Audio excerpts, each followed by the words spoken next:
Mr. Minister, it's a pleasure to speak to you, sir. The first question I have is, as I speak to people here in Moscow, there's a perception that the US has changed. They're describing the US completely differently under President Trump. Do you think the US as a culture, not only the perception, but do you think has it fundamentally changed and their perception of Russia and President Putin? I think what is going on in the United States is a return to normalcy. The United States has always been the country of two big parties who competed between themselves, who changed ownership of the White House.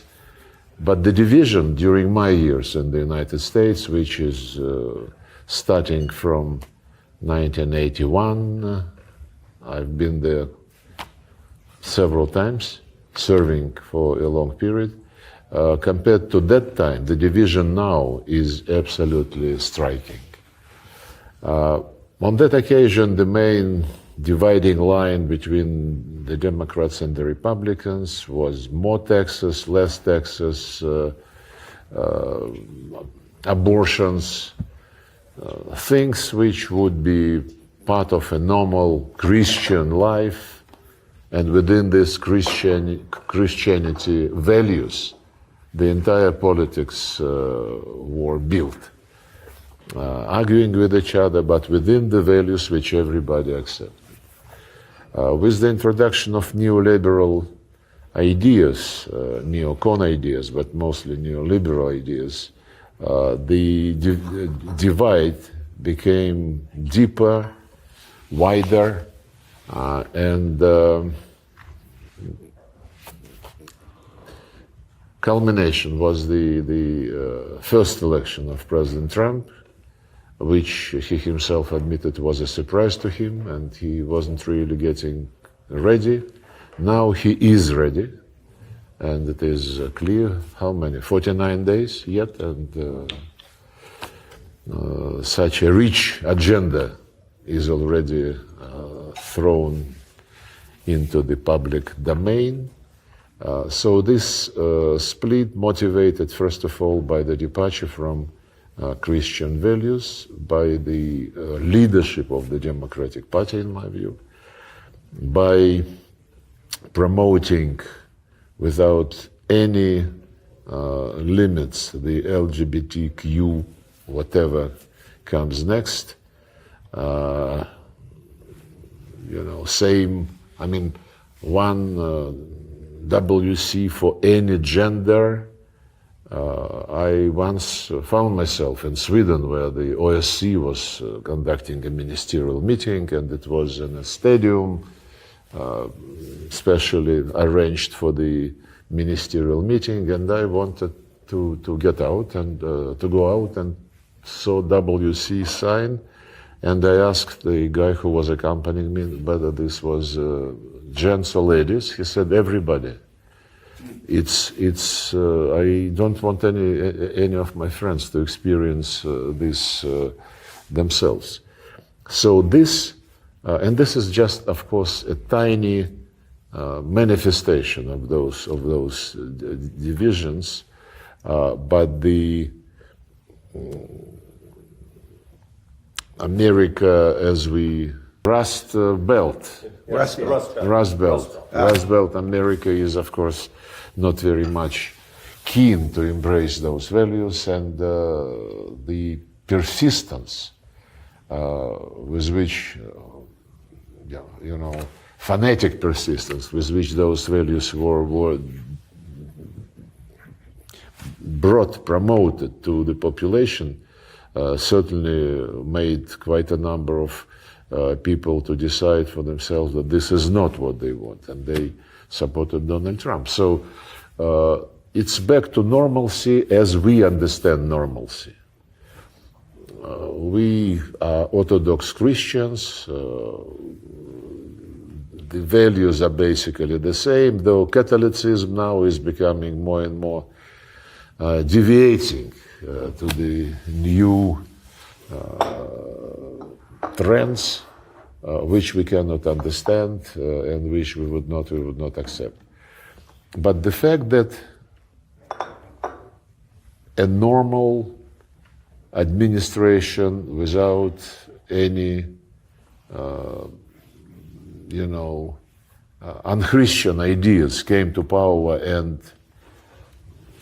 the reaction was such an explosion in the media, in the politics all over the world, is very interesting and is very telling. When we met, I hope I don't reveal any secret, when we met in Riyadh with Marco Rubio and Mike Waltz and Steve Witkoff, they suggested the meeting and they said, look, we want normal relations. Normal relations in the sense that the foundation of the American foreign policy under the Trump administration is national interest of the United States. This is absolute and without any discussion. But at the same time, we understand that other countries also have their national interests. Right. And those countries who have their national interests and don't play into the hands of somebody else's interest, right, we are ready to have serious discussion. It is very well understood, they told us, that countries like the United States and Russia would never have their national interests the same.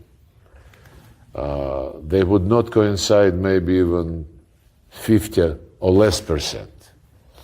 But when they do coincide, this situation, if we are responsible politicians, must be used to develop this simultaneous and similar interest into something practical which would be mutually beneficial, be it economic projects, infrastructural projects, something else. And then another message went, but when the interests do not coincide and contradict each other, again, this is then the responsible countries must do everything not to allow this contradiction to degenerate into confrontation, especially military confrontation, which would be disastrous for many other countries. Right. We told them, we fully share this logic. It's absolutely the way President Putin wants and does conduct our foreign policy. He always, since he became president, underlines in his contacts that we are not imposing anything on anyone, and that we are looking for a balance of interest. Same logic, absolutely. And some people would say, "Oh, Russia is now changing and is turning away from the East, from China, from India, from Africa." It's an illusion. And euphoria is not what should be guiding us in foreign policy.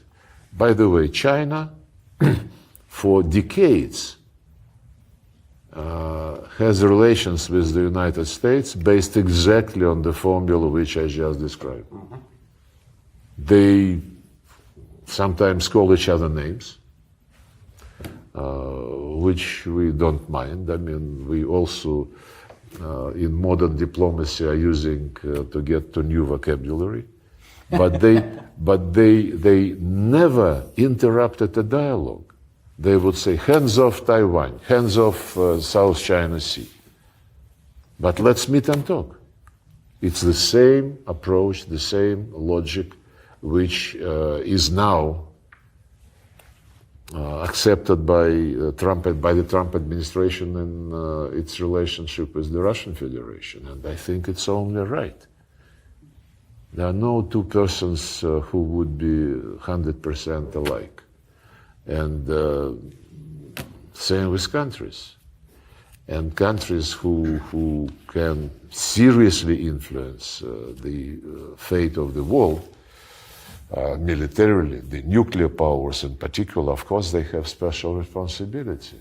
not to shout at each other, but to sit down and talk and say, more or less like it was handled by cowboys in many of the Hollywood movies. He said that you know, and I know that you know that I know, and what are you going to tell me? Something like that. Yes, please, Andrew. So, Mr. Minister, a pleasure to be here. An early happy birthday to you. You'll have a special birthday coming up. I have the same one shortly afterwards. Really? Yes, we are the Same day? No, shortly after. We are the same age. We're Yes. born in the same year. Yes. And thank you for inviting us here. I want you to talk to us about NATO and the reaction in the foreign ministry to the treachery of NATO, and how the foreign ministry will view it if and when the United States leaves NATO. Well, it's a long story, of course, and it is a story about illusions, beliefs, disappointments, about partnership degenerating into rivalry, and then confrontation and animosities. Well, I wouldn't recite the story about how the Jim Baker and others promised to Gorbachev that NATO wouldn't move an inch to the east, and when they had to modify this offer because GDR and West Germany were merging. It was agreed on paper legally. Now they say that there is no legal obligation not to expand NATO. Fine, if you can only be made implement your promise by court, then of course you need legal obligations all over you. But if you are a person of dignity, a man of dignity, if you agreed on something by political commitment, you have to deliver.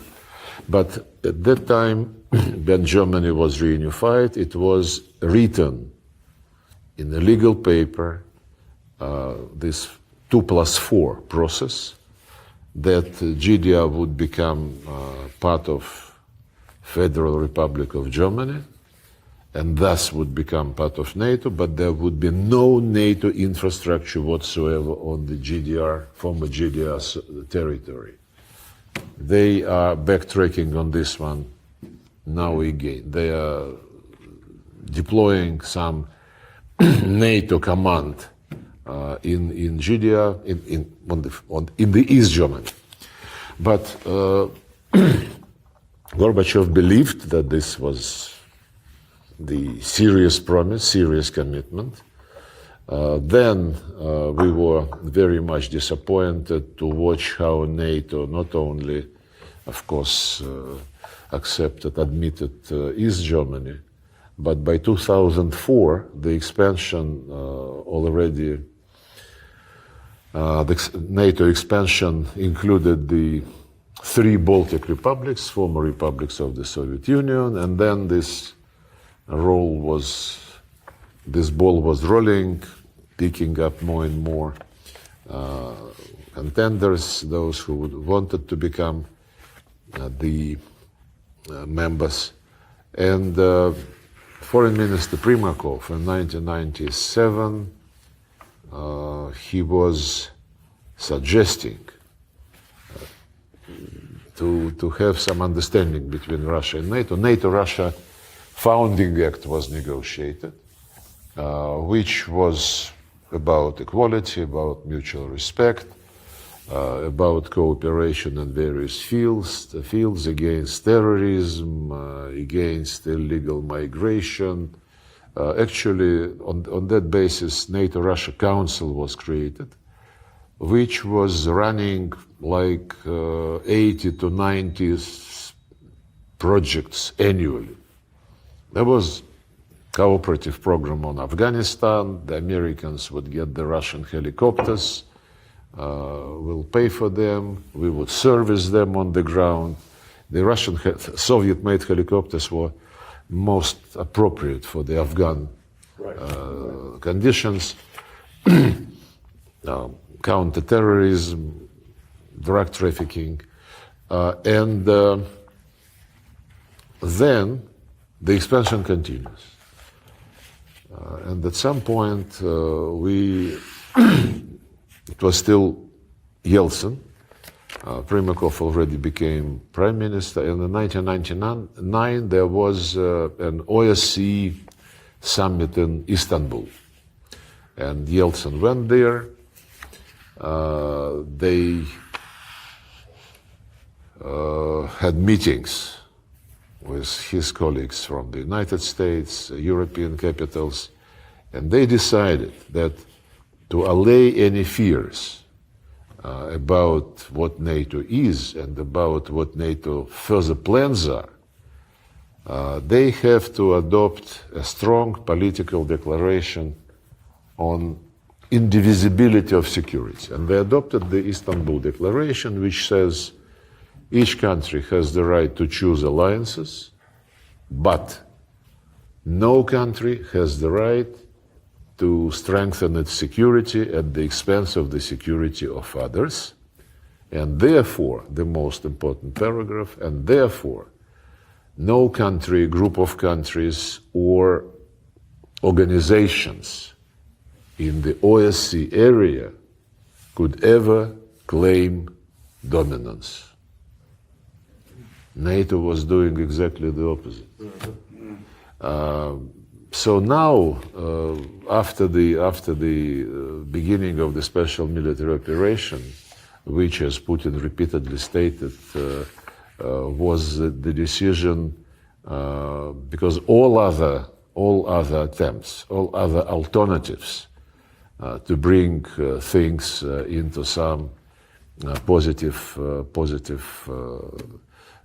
dimension failed. For 10 years after the illegal coup in Kiev, in violation of the deal signed the night before and guaranteed by the Germans, French, and Poles, 5 months, the deal was about 5 months period to prepare for general elections, and in the meantime, government of national unity would rule. Next morning, the opposition took government's building, went to the crowd in the Maidan, and said, "Congratulate us, we created the government of the winners." Winners and national unity, it's slightly different. I hope it will be national unity in Syria, but so far it is really a dangerous place. But in Ukraine, when these people who came to power through the coup, and their first statement was that they would cancel the status of the Russian language, their first action was sending armed fighters to storm Crimean parliament, when they called terrorists the citizens of eastern and southern Ukraine who said, "Guys, wait a minute, you came to power by an illegal coup. We don't want to take any orders from you, leave us alone."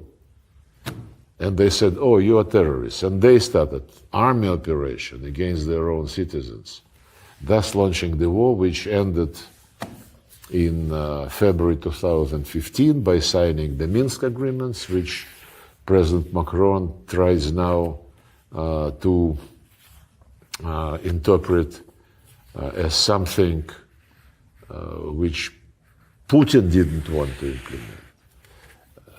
It was really a very funny speech by President Macron. It also relates to NATO, by the way, because he was saying, "Okay, let them live and I will protect all of you with my 3 or 4 nuclear bombs."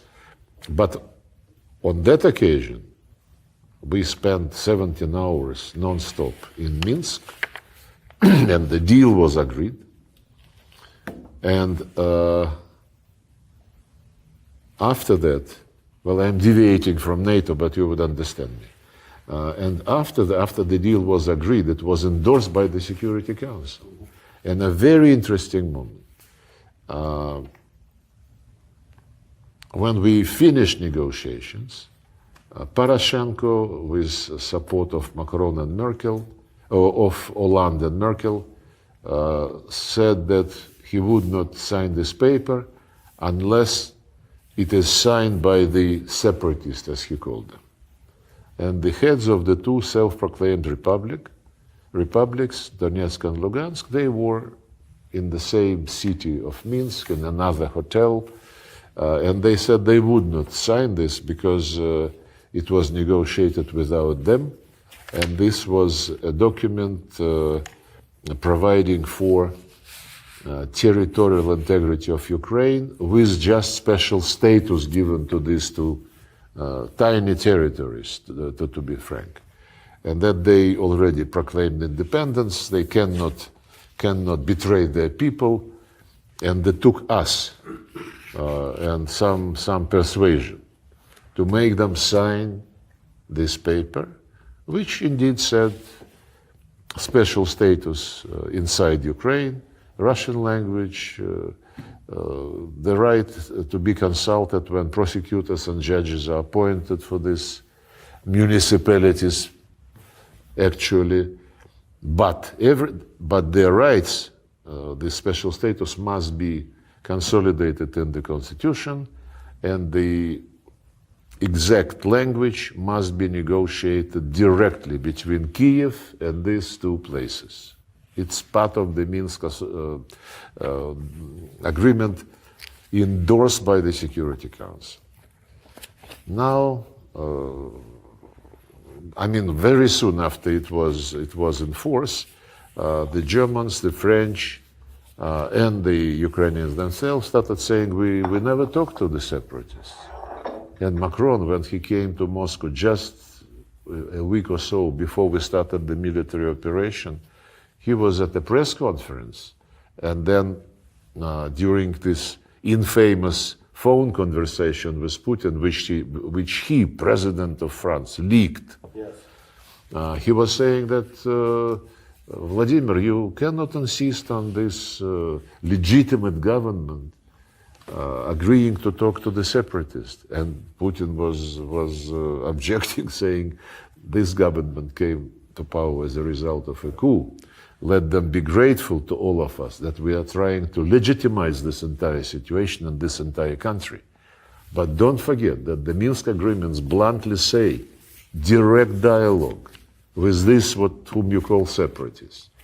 It's a very shameful way which the French and the Germans behaved, and eventually those who signed on behalf of Ukraine, Germany, and France, Poroshenko, Merkel, and Hollande, being retired already, they stated in an interview, we never intended to implement this. We just needed to buy time to push more weapons into Ukraine. And of course, NATO was playing a key role. This Ramstein process led by the United States during Biden time. Now the Americans want to give it to the Brits, I understand, but the Europeans do not stop their efforts. On the contrary, they kind of increase them and call for more and more support, becoming more and more emphatic, and I would even say nervous. And the question whether NATO can survive without the United States is, I understand, motivated by these observations. I don't think the Americans would drop from NATO. At least President Trump never hinted that this might be the case. What he did bluntly said, was that if you want us to protect you, to give you security guarantees, you pay what is necessary. It's still to be discussed what is necessary, 2.5%, 5%, anything in the middle. But he also said that those who fulfill the criteria of the percentage of GNP, to be contributed to NATO, them the United States would guarantee that they are safe and secure. But he doesn't want provide these guarantees, security guarantees to Ukraine under Zelensky.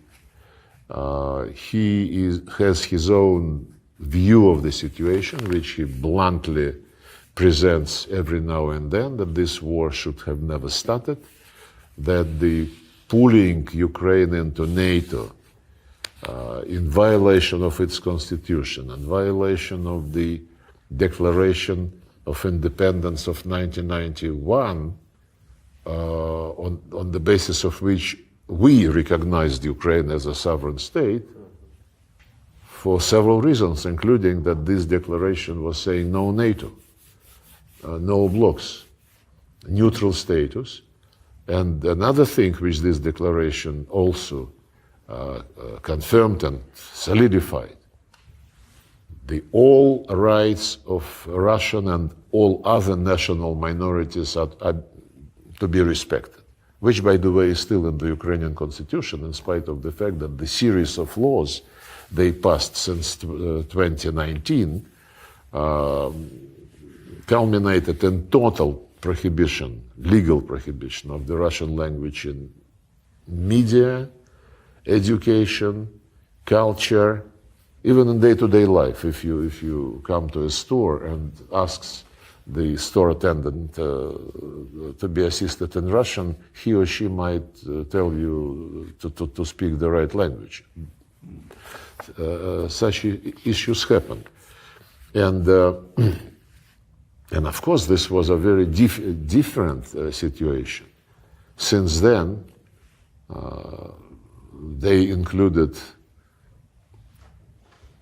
the NATO membership into the constitution, while keeping the national minorities guarantees. They declared that NATO is the future of Ukraine, European Union also. When they started saying these things, European Union still kept some resemblance of an economic grouping. Now it lost it altogether, and Führer Ursula is mobilizing everybody, everybody to remilitarize Europe. Some unbelievable sums of money are being mentioned.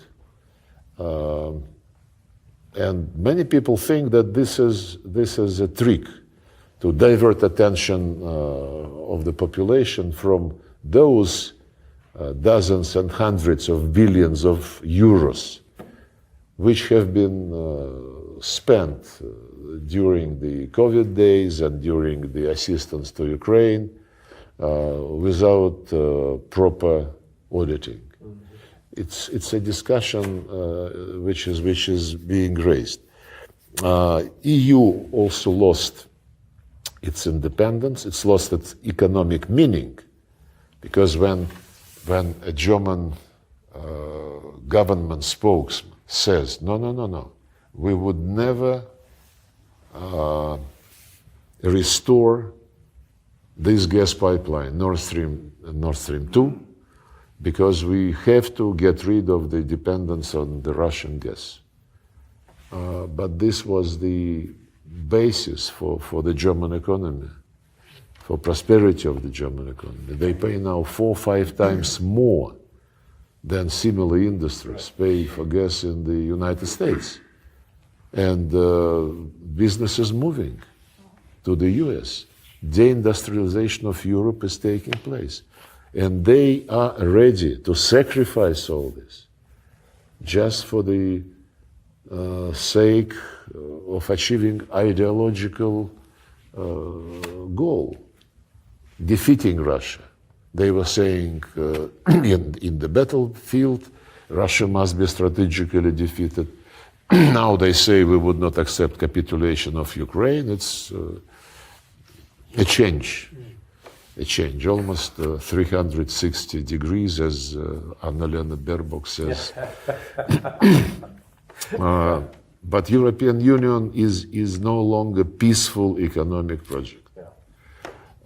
They want their own army. Speaking of the future of NATO, there are voices. Okay, if the United States doesn't want to be actively involved in European affairs, let's have our own NATO, our own military alliance. But this is the game and process. Some statements are intended, just to test the ground. What will be the response from the other side of the ocean?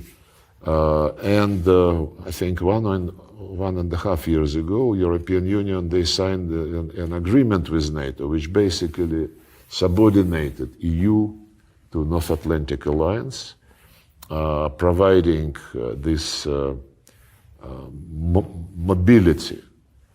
In other words, NATO equipment, NATO troops can use the territory of non-member, non-NATO EU states. If there are such states still left, it's Austria, Ireland, but it is not that that important, because they always think eastward. And to say, for peace-loving people, to say Prime Minister of Denmark, she said that these days Ukraine is weak, Ukraine cannot be fairly treated now, therefore for Ukraine today peace is worse than war. She said this. Let's pump Ukraine with weapons again, and when we have shaken Russian position, then let's see whether we can talk. And the chief of German intelligence a couple of days ago said that it would be bad for Ukraine and for Europe if the war ends before 2029, and 2030 even better. Yes, they say these things. And when President Trump was interrogating President Zelensky in the Oval Office, asking him many times, "You don't want to negotiate?" Zelensky was trying to avoid an answer. And of course they are very much concerned that irregularities, let me put it very mildly, by the Biden era with Pentagon supplies to Ukraine, without possibility to see where this money went. Elon Musk is trying to do this. We are not taking any pleasure from this. But this is about governments, the Biden administration, Ursula von der Leyen and her commission, the Brits, who regularly accuse Russia of corruption, who regularly accuse Russia of violating human rights, and who basically, whatever international issue they discuss, they start with human rights. Right. Iran, Venezuela, Cuba, of course, Nicaragua, South Africa now violated human rights by passing a law on land. Central Asia, whenever there are several formats between the West and Central Asia. Human rights are on top everywhere. But on Ukraine, where the Russian language has been exterminated legally and physically, there is a special agency to watch for this legislation to be fully implemented. Nobody ever mentioned human rights except us. Now Hungarians, Bulgarians start raising this issue because they also have their minorities in Ukraine, which was carved up mostly by Stalin after World War II, cutting through the basically like colonial powers did in Africa. Look at the African map. Just by a ruler, they draw the borders.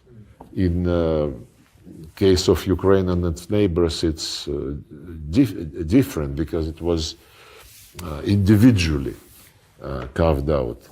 But divided nations, yes. And therefore, after the coup, when we started talking to Poroshenko, when he was pledging that he would never allow the war between the Ukrainian army and the eastern citizens of Ukraine, and when he was saying that we will be faithful to our commitment regarding national minorities, federalization was very seriously discussed between myself, John Kerry, Cathy Ashton, who was the EU foreign policy boss at that time, and the guy whom Kiev delegated. It was April 2014. And we seriously discussed, nobody mentioned Crimea. It was a done deal already. And we developed a paper saying that there must be some gathering of the heads of the Ukrainian regions, and they have to discuss how to continue to live in a state which used to be unitary state, but the minority rights mattered. It was 2014. Then everybody forgot about this. Zelensky, who also came to power under the slogan that he would implement the Minsk agreements, less than a few months after he was inaugurated, he was saying very different things. We are a unitary state, there would be no special status, I don't talk to separatists, and so on and so forth. Another lie which Emmanuel Macron said in his recent pathetic statement was about a meeting in Paris in December 2019. Macron, Merkel, Putin, Zelensky, which the Germans and the French convened to save the Minsk agreements. And there was a preparatory work which culminated in a draft document agreed by experts, by ministers of the four countries, and then presented to the presidents and chancellor. And it was, consensus. It was consensus, and it said that there would be disengagement at 3 areas on the line of contact immediately, as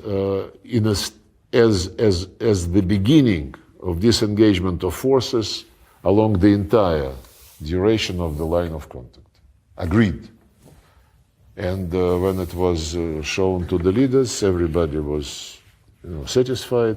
Zelensky said, no, I can only agree to try to do this in 3 experimental areas, not along the entire line of contact. Nobody could understand why, but he insisted, but the main thing that he never disengaged even at these 3 locations. And the military activities continued. So where NATO comes into it, I remember that it was about NATO. Well, NATO was certainly providing him with weapons, with intelligence data. It continues until now. Americans announced that they are withdrawing, maybe temporarily, maybe not. They are withdrawing the instructors and experts who helped guide high-tech missiles, but others remain there. You know, when no, one thing about NATO. One more thing about NATO. NATO used to be proud that they are defensive alliance, that the only thing which concerns them is to defend territories of the member states. A couple of years ago at a summit, I don't remember where that summit was, the then Secretary General Stoltenberg already said, we need to be more active in Indo-Pacific region.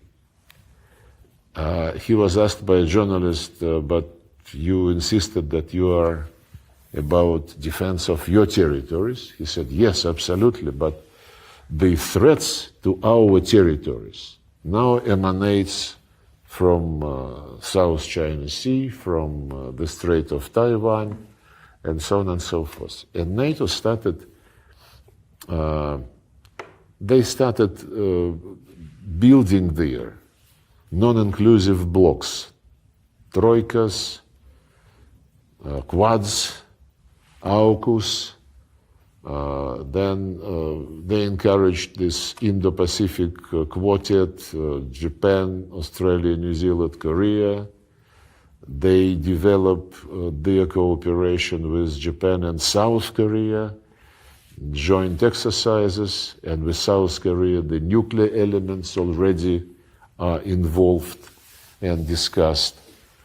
So NATO, they are opening, as far as I understand, an office of NATO in Tokyo or on some of the islands. They're trying to pull some ASEAN countries out and to bring them into this limited membership closed clubs. Philippines is case in point, Singapore is case in point. And the concept of security, which was developed by ASEAN through many decades, and which included participation of everybody on an equal footing, including China, US, India, Russia, Japan, Australia, New Zealand, Korea. This concept, based on consensus, is now being undermined quite considerably, which is very interesting because it coincided with the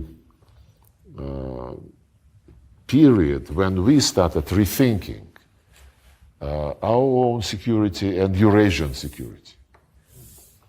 Exactly Eurasian, not European, Eurasian.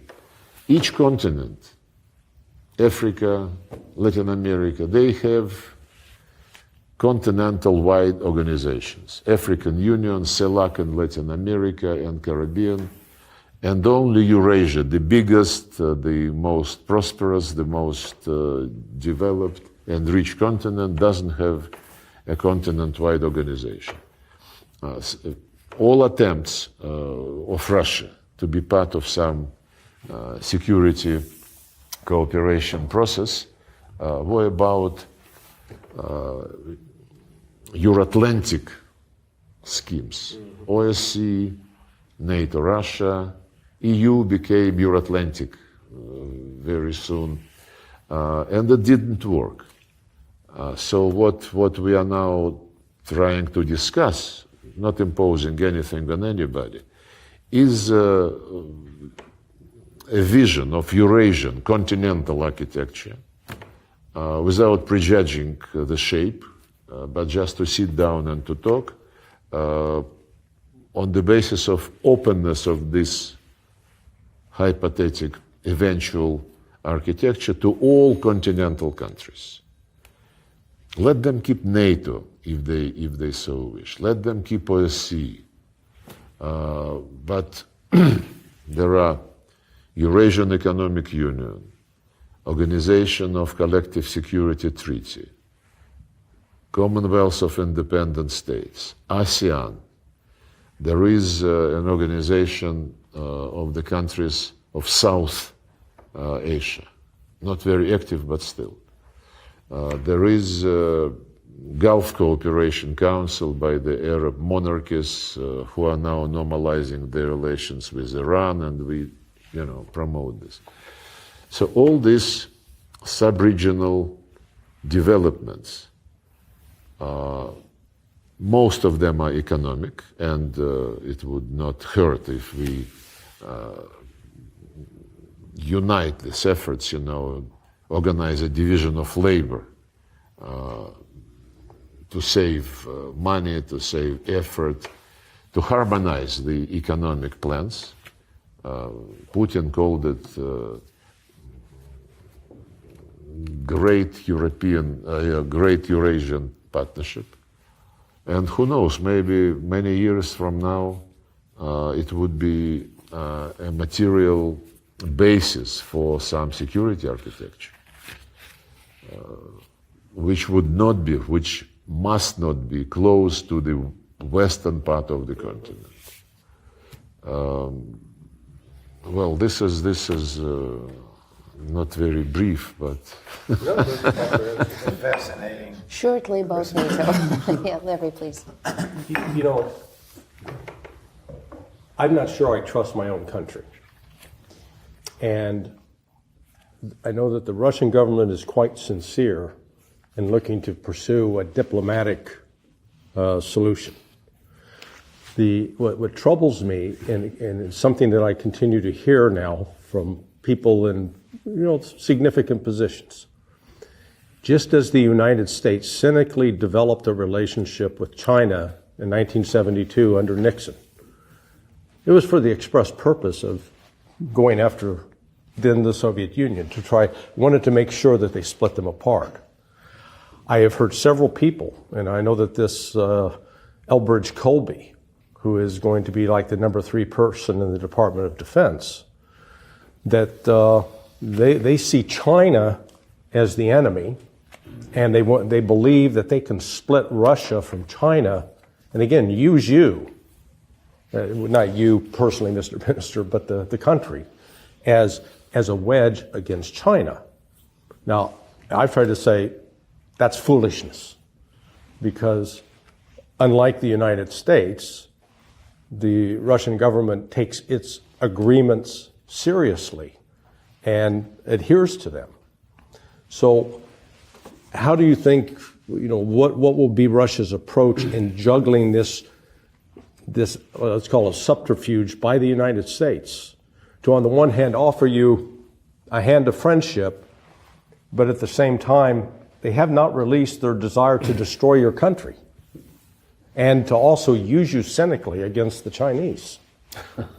Well, we have been through this, as you mentioned, in 1972, when Nixon wanted the relationship in this triangle to be like this. The relations between the US and China and the US and Russia, both must be better than the relations between Moscow and China. Yeah.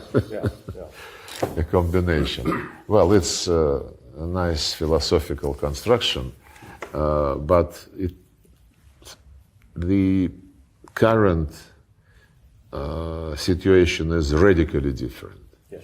We never had the relations with China which were that good, that confidential, that long-term build, and that would be enjoying support of the peoples of both countries. The Americans know that we would not betray our commitments, legal commitments, but also, the political commitments which we develop with the Chinese. We have problems, we have difficulties in our relations, mostly because of the sanctions, because the companies want to avoid being punished. Some of the very promising projects, logistical, infrastructural projects in Siberia are being delayed, but we are not in a hurry. And the Chinese, of course, are never in a hurry. They always see over horizon. This is the national character, and we respect this. Actually, again, I wouldn't probably reveal a secret. When Biden and Putin met in June 21 in Geneva, it was in the middle of COVID-19 pandemic, coronavirus, what have you, and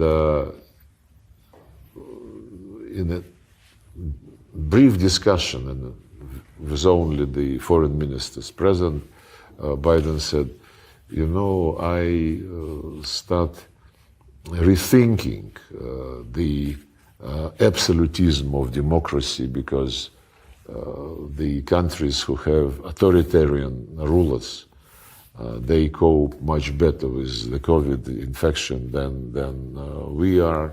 In our case, each state has some kind of leeway, and they decide to vaccinate or not to vaccinate. And the Chinese and Russia, he said, acted better than many others. But this is a philosophical discussion. You can argue whether in the same logic, whether 4 years is enough for doing something long term, especially with these modern, very complicated, sophisticated technologies which require retuning of sectors of economy, and whether 4 years is enough, or maybe even 2 years, because if you lose midterm elections, the Congress would not allow you to deliver.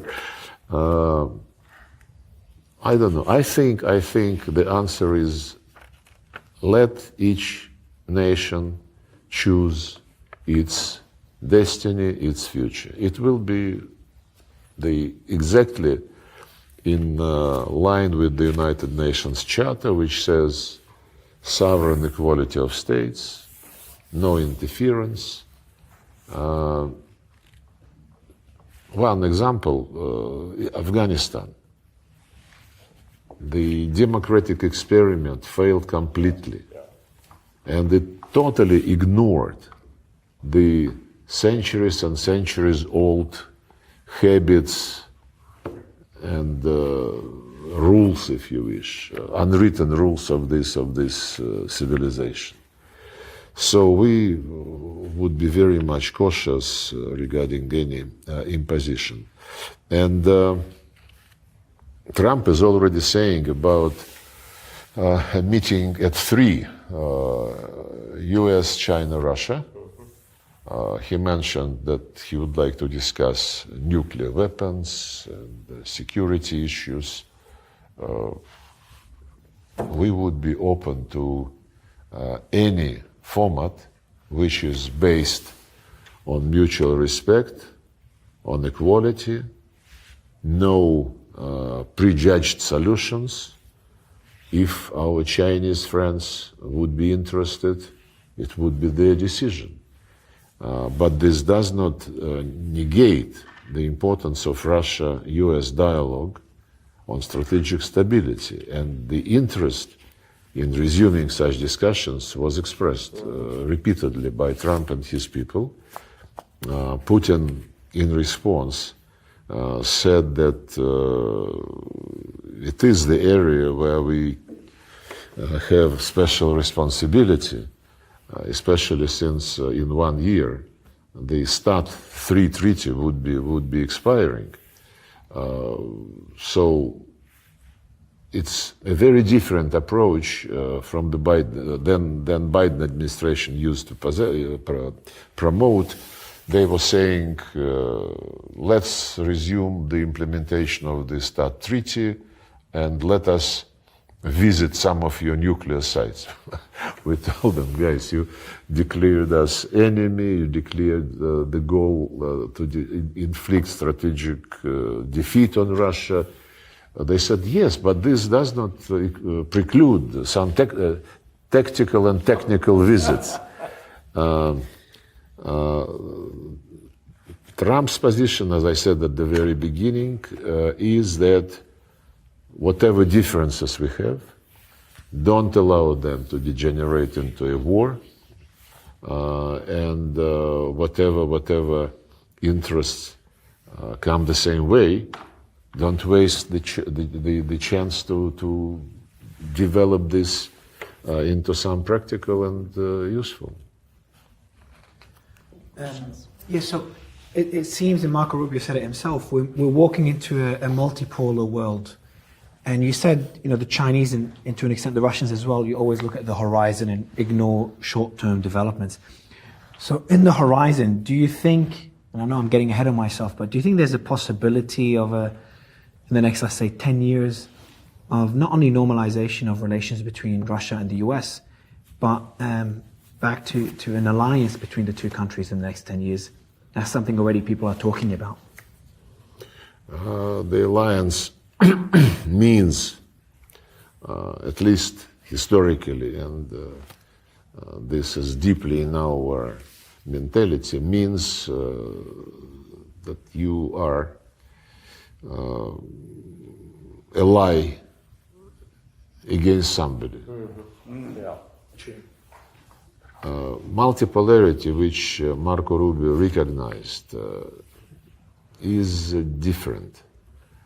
How can you recognize multipolarity without recognizing such giant as China, such giant as India, Africa as a continent, and Latin America, Brazil, and quite a number of others?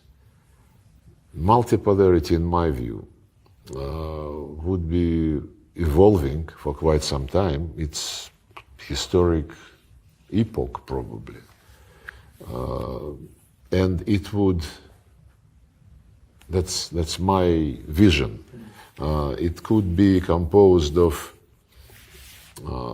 superpowers by the size, by the economic weight, by the military might, especially nuclear, and certainly US, China, Russia fit into this category. Those who are not as big, they can participate in a multipolar world through their sub-regional structures. ASEAN, for example, GCC, Gulf Cooperation Council, League of Arab States. And African Union, by the way, received the status of full member of G20 last year. League of Arab States wants the same. We are in favor. G20, by the way, is the format which is now proving to be not only financially and economically useful, but also politically. It might play a very positive role in the process of multipolarity. Yes, there are still remnants of animosity, but the rule of consensus is there. They don't vote. Therefore, they are more promising than the United Nations General Assembly, who every now and then, whenever somebody cannot get something from the Security Council, they go to the General Assembly and they stage a show with votes, with accusations, and so on and so forth. But not only Marco Rubio spoke about multipolarity, Donald Trump spoke about NATO, as I referred to his statements, repeated statements, that this was one of the reasons. And we insist that any approach, any attempt to approach the Ukrainian crisis, any initiative, and most of them are very vague, should concentrate on the root causes of the conflict. And Donald Trump confirmed that one of the root causes was NATO expansion, which created a threat to the Russian security. I, by the way, would like to emphasize in these new circumstances after the January 20 that the importance of Ukraine for the Russian security is many, many, many times bigger than the importance of Greenland for the US security. Well, that's for sure. And the second issue about root causes, I also referred to the extermination of the Russian language, media, culture, prohibition of opposition parties, prohibition of some opposition media, even published in Ukrainian language and operating in Ukrainian language, murder and disappearance of journalists, not to mention the military crimes, war crimes against the people in Donbass immediately after the coup when they called them terrorists. And all this grossly violates the UN Charter, which says everybody must respect human rights of every person, irrespective of race, gender, language, or religion. It's on top. It's Article 1 of the UN Charter. I've been calling upon the Secretary General of the United Nations, and I was challenging the journalists in the United Nations. Whenever I visit, I have a press conference.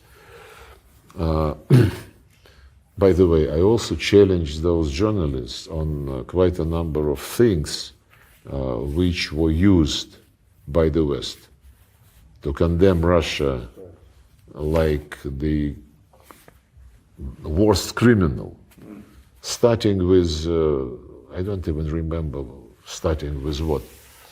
Downing of Malaysian Boeing MH17, July 2014. The trial was held with only one witness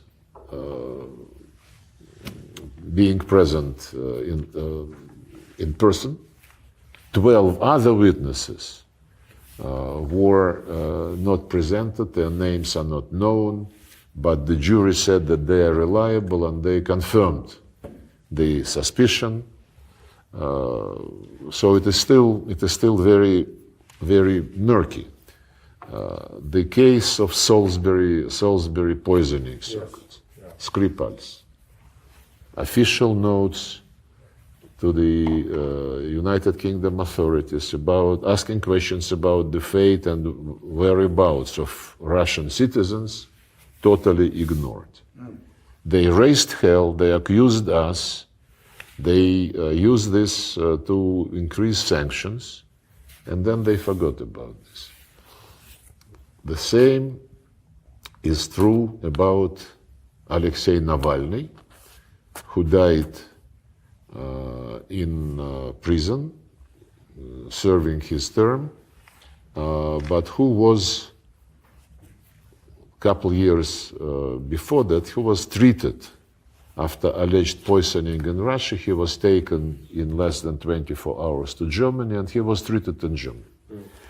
It's an interesting story. The Germans, we were asking questions. He is our citizen, and we wanted to know the truth, what happened to him.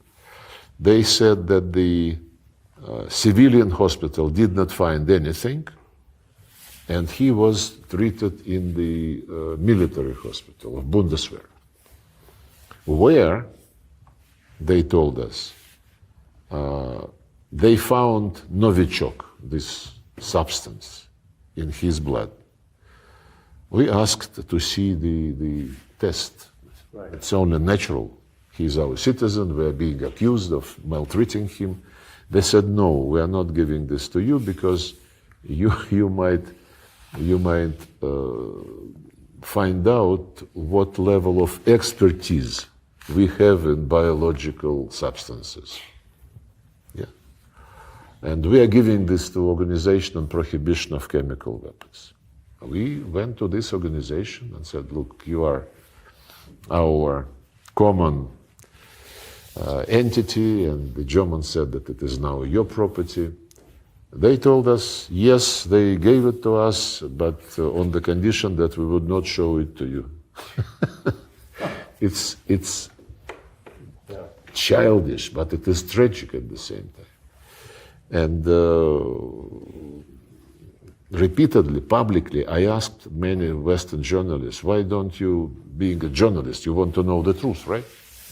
And a person who was made a martyr by the West against the Russian Federation, evil, you don't want to know what happened actually to him and how he was treated and with what was he treated in Germany before he came back to Russia. And the last one, Bucha, 2 days after, as a goodwill gesture, for the sake of signing the Istanbul deal in April 2022, we withdrew from a couple of villages in the outskirts of Kiev. And 2 days after we left this place, Bucha, BBC team broadcast the main street with corpses neatly laid along the route on both sides. We still, and of course there was an outcry, we insisted on investigation, nobody cared about investigation until now. We want to get the names of the people, just the names of the people whose bodies were shown by BBC. I raised this issue twice publicly in the Security Council in front of the Secretary General. I raised it with him. We sent a formal request to the human rights, to the High Commissioner on Human Rights of the United Nations. No response. And twice I raised the issue in New York, in front of all foreign correspondents, just appealing to their professional drive, to no avail. Speaking on human rights and on the sincerity of our Western friends, Europe and the UK, they certainly want this to continue. The way they received Zelensky in London after the scandal in Washington, and it's an indication that they want to raise the stakes, and they are preparing something to pressure Trump administration back into some aggressive action against Russia. We are philosophical about this. We know what we are doing. But I am mostly amazed with this peacekeepers obsession. Peacekeepers, let's stop. Macron says, let's stop in 1 month. Peacekeepers would be deployed. Then we'll see what to do next. It is not what we say is required for the end of this war, which the West waged against us through Ukrainians with their direct participation of their military. We know this. If NATO expansion is recognized, at least by Donald Trump, as one of the root causes, then the presence of the troops from NATO countries under any flag, in any capacity on Ukrainian soil is the same threat. You won't accept it under any conditions? Under any conditions, well, nobody is talking to us. They keep saying nothing about Ukraine without Ukraine, but they do everything about Russia without Russia. Planning. Trump, by the way, when asked about peacekeepers, he said, well, it's too early to discuss this, but normally you need the consent of the parties. Why should we give consent to the peacekeeping force or peacekeeping group even, not force, though they want force, from the composed of the countries who declared us an enemy, and they would come as peacekeepers. And the second thing is the rights and the fate of the people who live not only on the liberated territories, but on the territories under the control of the regime. They also, most of them, speak Russian. They were brought as part of the Russian culture. And they want their kids to know Russian and to learn Russian. My question was whether this law, or several pieces of law, prohibiting Russian language, whether this would be cancelled on the territory which would be left of Ukraine. There is no answer. We'll see later. And if you'll see later, another question, whether you would still keep this monument to Bandera, who collaborated with Hitler and was accused, convicted by the Nuremberg Tribunal in absentia. And this monument, for the first time, Israeli ambassador was shown, and he said, I never suspected that, this was the case. Israeli minister. Minister of Foreign Affairs. So the rest of Ukraine would keep this monument and would keep prohibition of Russia, would stage the torch marches with insignia from SS divisions. Then, with all respect, this would be not a group, a force keeping peace.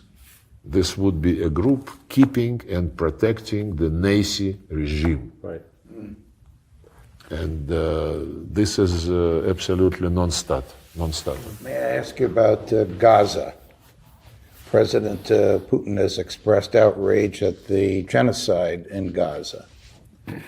What will be the position of the foreign ministry if the Netanyahu regime attacks Iran, as Prime Minister Netanyahu has publicly threatened?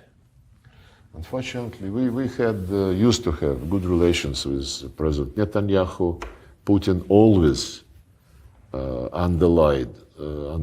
is underlining when he speaks about this region that the solution is impossible without a Palestinian state and without a reliable security arrangements for Israel. The two states were created by the decision of the General Assembly, 1948. And the decision, I don't remember the exact wording, but the decision basically conditioned the creation and existence of one state against the creation and conditions of another, and the existence of another. Now everybody who wants a Palestinian state speaks about 1967 borders, which is very different from 1948 borders, which were supposed to be the borders of Israel and of Palestine. If you take a look at the map now, 1967 borders is like galaxy compared to what you have, and the West Bank is all in settlements. And the latest development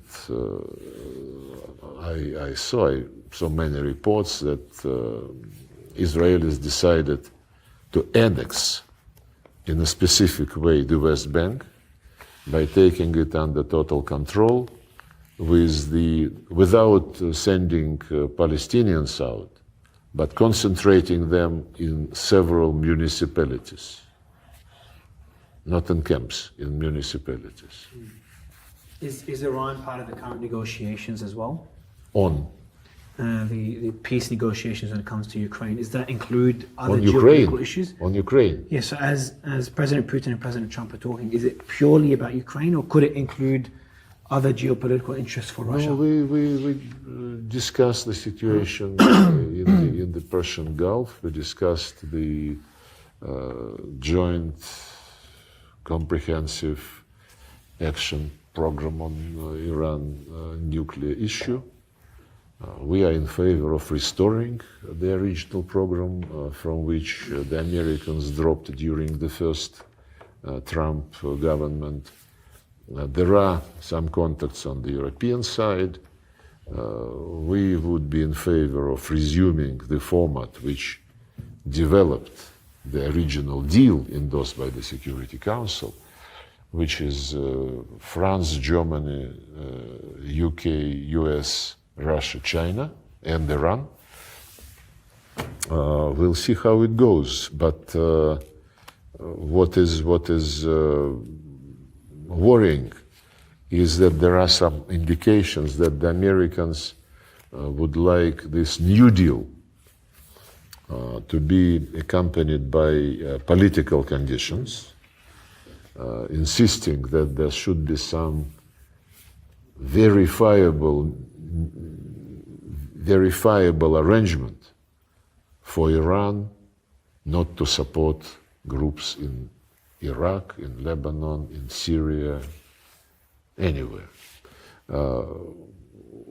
which I don't think is going to fly. Look, all countries of this region in the Gulf, all of them have influence beyond the borders of their kingdoms, emirates, Northern Africa. They undertake quite a number of programs, humanitarian, economic programs. They mediate a lot. Sudan, for example, and domestic crisis in Sudan is being handled one way or another by some players in the Gulf. So to say that everybody has this right to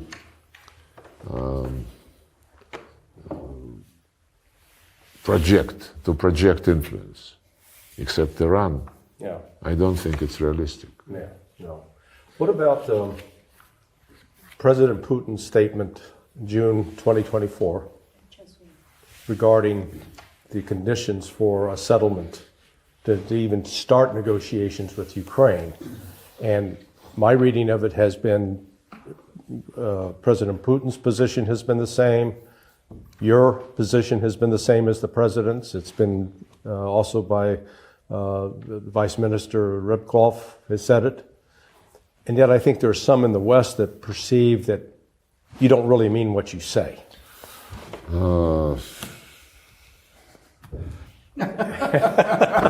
Great answer. Let them be misguided. Yeah. Our conscience is very clear and clean. Yes. And it is clean not because we use it seldom.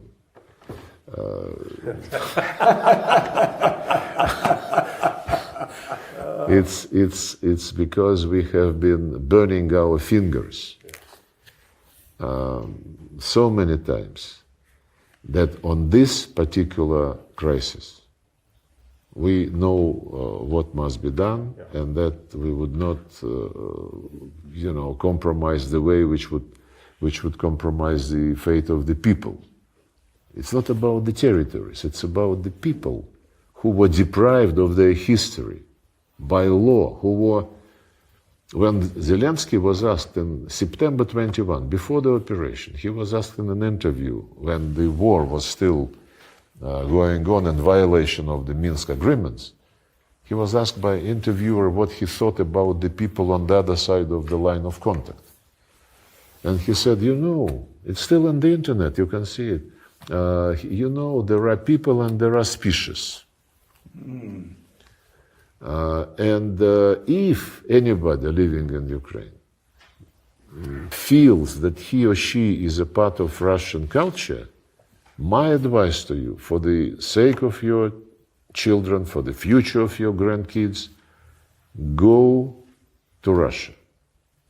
Get out of Ukraine. And this was the man who only a few years before that, while being an actor and then when running for presidency, he was saying, stop attacking the Russian language. Let people. He was on record.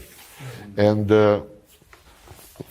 but the sequence of events which made us absolutely concentrated on achieving the results which would be in favor of the people, which would be saving the people. Those who speak, well, we have to bring Ukraine back into 1991 territory, and Russia must get out. Territories are important only because people live on these territories. And the people who live on the territories which he wants back are descendants of those who for hundreds and hundreds of years were building Odessa and other cities on those very lands, who were building ports, roads, who were founding those lands, and who associated with the history of this land. By the way, UNESCO announced under huge pressure from Ukraine that the center of Odessa is now the site of World Cultural Heritage. It was which it deserved, but the decision was announced 1 week after the monument to Catherine the Great, the founder of Odessa, was toppled and thrown away. And UNESCO just went on as if nothing had happened. But just brief sequence of events. 2004, elections, the two candidates, one is considered pro-Russian, another is considered pro-American. He is married to some American politologist. The second round of elections in 2004, the pro-Russian candidate wins. But the crowd, instigated by the Europeans mostly, demands reconsideration of these results. And under huge pressure, the Constitutional Court of Ukraine adopts a decision to hold a third round, which is not provided for in the Constitution. Constitutional Court expanded without any right the constitutional procedures. Then the pro-Western candidate wins, Mr. Yushchenko. Fine. There was no Maidan, no revolution, nobody was instigating people to do it. And then at the next presidential elections, the candidate who was considered pro-Russian, Mr. Yanukovych, he is winning in a very clean way, nobody challenges him. But then Mr. Yanukovych in 2013, maybe even earlier, but in 2013 it culminated. He started negotiations with the European Union on getting association agreement. And it became known, you cannot hide such a thing. And our experts started explaining to Ukrainian colleagues that if you go to the association status with European Union, you get zero tariffs on many items. And you, Ukraine, have zero tariffs with us, because the Commonwealth of Independent States has a free trade area. Right. But we have quite a protection in our trade with European Union, which we negotiated when we were joining WTO. So it might be a situation whereby European goods, from which we negotiated some protection, would be fleeing into Ukraine, and there is no customs border between Ukraine and Russia. So we would have to close this border. Then he said, well, I have to, we even suggested to the European Commission, who was headed by José Manuel Barroso at that time. Putin proposed to him, let's seat the three of us, EU, Russia and Ukraine, and see how we can handle these discrepancies, so that nobody suffers. He said, none of your business, we don't discuss Russia-Canadian trade, You do what you want. And then Yanukovych asked for postponement of the signature of this association agreement. Just, he said, I want to understand this better. How can we handle it? This was the trigger for that Maidan. Well prepared, hundreds of tents of the same make, the same color, the same everything. And this Maidan culminated in February 2014, when Germany, France, European Commission negotiated between the legitimate president and the opposition. And that's how it started. They reached a deal, which, as I said, was disrupted next morning when opposition said, we are now the power, the government. Had they delivered on the deal which they signed with the help of the Germans, the French, and the European Commission, Ukraine would be exactly, by now, where they wanted it to see, 1991 borders, including Crimea. They decided to be impatient, because had they waited 5 months for the elections, for the early elections, they would have won, because the electorate in Ukraine was very heavily massaged by USAID, yes, National Endowment for Democracy. and the figures which are popping up now and which Trump was reading out in Congress, Victoria Nuland actually said after this coup that we did so much for democracy to win on Ukraine, we spent $5 billion. She said this. Yes. For this particular revolution. So then there were Minsk agreements. Had they delivered on the Minsk agreements, they would still have been in 1991 borders minus Crimea, because Crimea was never mentioned during the Minsk negotiations. Everybody understood that this was a very clean, fair vote of the people. There were hundreds of Western observers, not official, but from MPs. April 2022, Istanbul. Macron said that Putin tried to impose something on Zelensky. It's another lie by Macron. Yeah. Because the paper which was initialed by us and Ukrainians was prepared by Ukrainians. And we accepted this.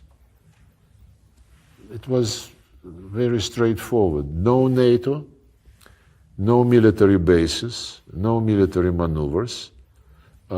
Instead of NATO, guarantees are provided by permanent five, plus Germany, plus Turkey, and the list is open. Anybody who would like can join the list of guarantors. And these guarantees do not cover Crimea and the part of Donbass which was controlled by Russia at that time. And it was their thing. Yeah. And these principles were initialed, and there was an agreement to develop a treaty paper on this basis. Then Boris Johnson said, don't do it, continue to fight, just like the head of German intelligence now says that we cannot stop until 2029. Maybe they want to sit out Donald Trump. Yeah. Gentlemen. So had they been cooperative and had they delivered on their own initiative, they would still have 1991 borders minus Crimea minus some part of Donbass. They should have taken the deal. Of course they should. Every time they cheat, they lose.